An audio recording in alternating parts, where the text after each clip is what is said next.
नमस्कार मित्रांनो. मी अबूज पाटील स्वागत करतो तुमचं उत्कर्ष इन्स्टिट्यूटच्या ऑनलाईन लर्निंग प्लॅटफॉर्मवरती.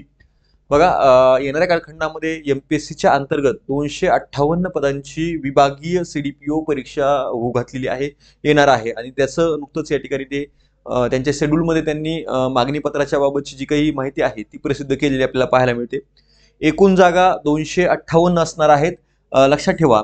आता या ठिकाणी आपण आजच्या या व्हिडिओच्या माध्यमातून काय काय माहिती पाहणार आहोत.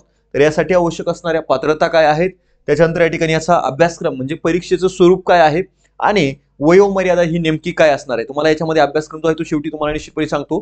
पात्रता आणि कोण या परीक्षेसाठी या ठिकाणी पात्र असणार आहे ते आपण डिटेलमध्ये पाहूया. चॅनलवरती नवीन असाल तर निश्चितपणे सबस्क्राईब करून ठेवा आणि तुमचे सर्व जे काही फ्रेंड्स असतील, ग्रुप्स असतील, त्या सर्वांवरती या ठिकाणी निश्चितपणे शेअर करायला विसरू नका. ठीक आहे, चला तर मग सुरुवात करूया आपण आपल्या या सेशनला. ठीक आहे, विभागीय सीडीपीओ, ज्याला आपण खात्यांतर्गत सीडीपीओ सुद्धा म्हणतोय. ठीक आहे, बाल विकास प्रकल्प अधिकारी. आता ऍक्च्युअली जर बघितलं तर डायरेक्टली जर भरली गेली तर ती राज्यसेवेतून भरली जाणारी पोस्ट आहे, पण खात्यांतर्गत जेव्हा या परीक्षेचं आयोजन केलं जातं तेव्हा या ठिकाणी जर बघितलं तर हे काही पदावर काम केलेले जे काही त्या खात्यामध्ये काही पदावर काम करणारे जे काही कॅन्डिडेट असतात त्यांच्या प्रमोशनसाठी या परीक्षेचं आयोजन हे केलं जात असतं. ठीक आहे, मग आता लक्षात ठेवा, इथं जर बघितलं तर या ठिकाणी पदसंख्या एमपीएससी कडे एकूण 258 पदांसाठी काय गेलेलं आहे तर मागणी पत्र गेलेलं आहे. या ठिकाणी ही परीक्षा जी आहे ती 2025 मध्ये म्हणजे याच वर्षामध्ये या ठिकाणी होणार आहे किंवा जाहिरात तरी लवकरात लवकर ती येणारच आहे. आता पात्रता काय आहे लक्षात घ्या. या ठिकाणी जर बघितलं तर ही परीक्षा विभागीय परीक्षा आहे, म्हणजे खात्या अंतर्गत परीक्षा आहे आणि त्यामुळं या ठिकाणी केवळ महिला आणि बाल विकास म्हणजे कोणते विभाग कोणते आहेत, एक महिला व बाल विकास विभाग आणि दुसरा आहे ग्राम विकास विभाग. या दोन विभागातील जे काही गट क संवर्गामध्ये काम करणारे कॅन्डिडेट असतील, पदाधिकारी असतील, त्यांनाच ही परीक्षा देता येणार आहे. आणि आता जेव्हा किती अनुभव असला पाहिजे, म्हणजे जॉईन झालं मागच्या वर्षी जॉईन झालं लगेच तुम्हाला देता येणार आहे का तर नाही. याच्यासाठी या पदावरती काम केल्याचा अनुभव असावा लागणार आहे, या दोन विभागामध्ये काम केल्याचा अनुभव असावा लागणार आहे आणि तो साधारणतः या ठिकाणी 7 वर्षांचा असू शकतो, एवढे या ठिकाणी तुम्हाला लक्षात ठेवायचंय. बघूया आपण याच्यासाठीच्या पात्रता. प्रामुख्यानं शैक्षणिक पात्रता ऑब्व्हियसली काय असणार आहे, पदवीधर म्हणजे तुमचं ग्रॅज्युएशन कंप्लीट असलं पाहिजे. ग्रॅज्युएशन ज्यांचं कंप्लीट त्यांना या परीक्षेसाठी पात्र असाल. वयोमर्यादा जर बघितलं तर सर्वसाधारण वयोमर्यादा किती असते तर सर्वसाधारण वयोमर्यादा ही ओपन साठी 38 असते आणि जे काही आरक्षित प्रवर्ग आहेत त्यांच्यासाठी ही वयोमर्यादा 43 असते सर्वसाधारणसाठी. पण डिपार्टमेंटल जेव्हा परीक्षा असते तेव्हा ही वयोमर्यादा निश्चितपणे वाढून दिलेली आपल्याला पाहायला मिळते. तर ही 45 ते 50 पर्यंत असू शकणार आहे. निश्चितपणे जाहिरात आल्यानंतर ते कळणारच आहे, पण 45 ते 50च्या दरम्यान ही या ठिकाणी असणार आहे. त्याच्यानंतर अनुभव जो आहे तो अंदाजे किती असला पाहिजे, तुम्हाला आता सांगितल्याप्रमाणे या ठिकाणी 7 वर्ष. मग कोणत्या पदावरती काम केल्याचा 7 वर्षाचा अनुभव हा ग्राह्य धरला जाणार आहे ते आपण आता निश्चितपणे जाणून घेऊयात. तत्पूर्वी चॅनल या ठिकाणी जर व्हिडिओ आवडत असेल तर लाईक करायला विसरू नका. ठीक आहे, बघूया आता जर बघितलं तर महिला व बाल विकास विभागामध्ये म्हणजे 2 विभाग सांगितले, त्याच्यापैकी महिला आणि बाल विकास विभागामध्ये जर बघितलं तर जिल्हा परिवीक्षा अधिकारी, त्याच्यानंतर अधीक्षक शासकीय संस्था, निरीक्षक, प्रमाणित शाळा व संस्था, मुख्याधिकारी, प्रभारी अधिकारी, कार्यकारी सचिव, गट क. ठीक आहे, त्याच्यानंतर जर बघितलं परिवीक्षा अधिकारी, उपअधीक्षक, सहाय्यक निरीक्षक, प्रमाणित शाळा, गट क. त्याच्यानंतर आहे कार्यालयीन अधीक्षक, गट क.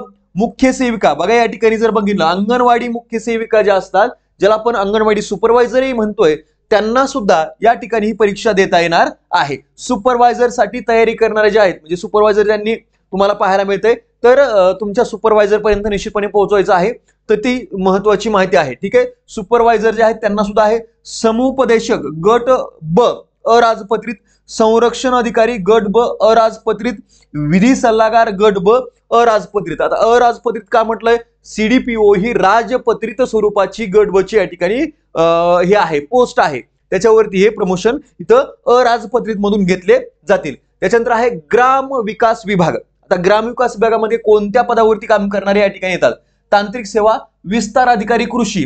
ठीक आहे, विस्तार अधिकारी कृषीचा. त्याच्यानंतर जर बघितलं या ठिकाणी सहाय्यक पशुधन विकास अधिकारी आहेत, विस्तार अधिकारी शिक्षणचा आहे.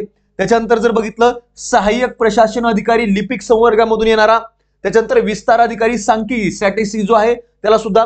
त्याच्यानंतर विस्तार अधिकारी पंचायत यांना या ठिकाणी या परीक्षेसाठी पात्र आहे. त्याच्यानंतर समाज कल्याण विभागामधील या ठिकाणी पर्यवेक्षिका तसेच व्यक्तिगत होणारा सहाय्यक बाल विकास प्रकल्प अधिकारी जे आहेत त्यांना सुद्धा या प्रकल्प अधिकारीसाठी इथं पात्र आहेत. आणि नंतर आहे लक्षात ठेवायचं आरोग्य पर्यवेक्षक विस्तार यांना या पदावर काम करणारे जे काही कर्मचारी आहेत त्यांना या ठिकाणी 7 वर्षाचा जर अनुभव असेल, हा अनुभव कमी जास्त केला जाऊ शकतो जेव्हा जाहिरात येईल तेव्हा या ठिकाणी याच्या संदर्भाचे सेवा प्रवेश नियम येतीलच. ठीक आहे. मग 7 वर्षाचा जर अनुभव असेल त्यांना प्रामुख्यानं या परीक्षेला बसता येणार आहे. दोन्ही विभाग तुम्हाला स्पष्टपणे सांगितलेले आहेत. ठीक आहे. मग आता इथं जर बघितलं तर आपल्याला पाहता येईल अभ्यासक्रम. ठीक आहे. मी पुन्हा एकदा सांगतो की चॅनल जर नवीन असाल तर चॅनलला सबस्क्राईब करायला विसरू नका आणि या ठिकाणी तुमच्या सर्व फ्रेंड्स पर्यंत सगळे तुमचे जे काही माहिती जवळची कुणी असतील याच्यापैकी त्यांच्यापर्यंत माहिती पोहोचवायला विसरू नका. ठीक आहे. तर बघा या ठिकाणी जर बघितलं तर आता अभ्यासक्रम याच्यासाठी काय असणार आहे, ठीक आहे, तो बघून घेऊया, तो जाणून घेऊया.